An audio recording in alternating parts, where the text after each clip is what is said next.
It was the eve of Halloween, and the voices gathered around the fire.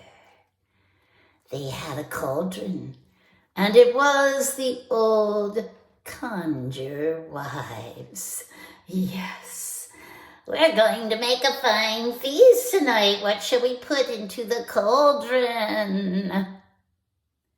Each of the Conjure wives put in a secret ingredient or an herb that they had bought specially for this night.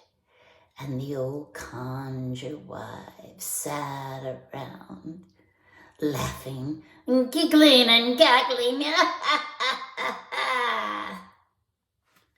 Along come midnight, there was a knocking at the door. And they called out, "Who's that a-knockin'? Ooh, ooh." And the old Conjure wives waited, but the voice didn't say nothing, and the knocking kept on. "Go away, do, we have nothing for you." The Conjure wives stirred the cauldron. They laughed some more, and they told their stories of Halloween past. But the voice didn't say nothing, and the knocking kept on. "Go away, do, we have nothing for you. You're spoiling our spells." And the voice didn't say nothing, but the knocking kept on. "Go away, do, we have nothing for you." The Conjure wives ladled up their fine stew, and they ate it delightedly. And the cauldron was getting more empty when the knocking came. "Who's that a-knocking? Ooh, go away, do. We have nothing for you." But one of the Conjure wives thought, "Why don't we give it just a small smidgen of dough if it promises to go away?" "We will give you a small morsel of food if you promise to go away." The voice didn't say nothing, and the knocking kept on. The Conjure wives got out a fry pan, and they pinched off the smallest piece of dough and put it into the fry pan. And the knocking kept going, and the voice said nothing.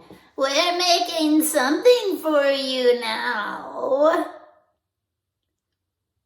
But as the dough was in the fry pan, it started growing. That tiny little piece of dough spread out across the whole fry pan, and up over the edges of the fry pan, and onto the stove, and onto the floor.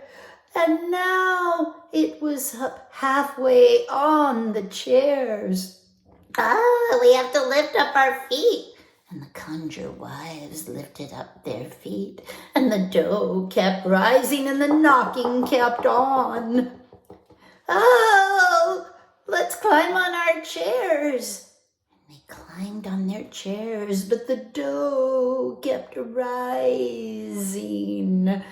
And soon the Conjure wives were standing near the ceiling on the back of the chairs, and the voice didn't say nothing, and the knocking kept on, and the dough was rising and rising. and the Conjure wives were perched on the back of their chairs, and they got smaller and smaller when the knocking stopped. And then each Conjure wife noticed feathers growing on their bodies and their faces, and beaks forming, and their eyes getting very wide. And the old Conjure wives were perched upon their chairs when the voice said, "Go away, do. There's no more house for you."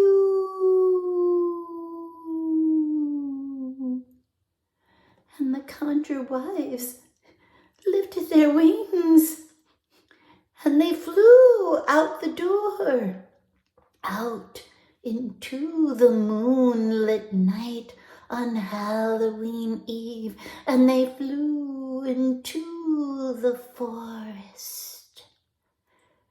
And now the legend goes, if you are in the forest on a Halloween Eve and it's a full moon, you might see the Conjure wives casting their spell.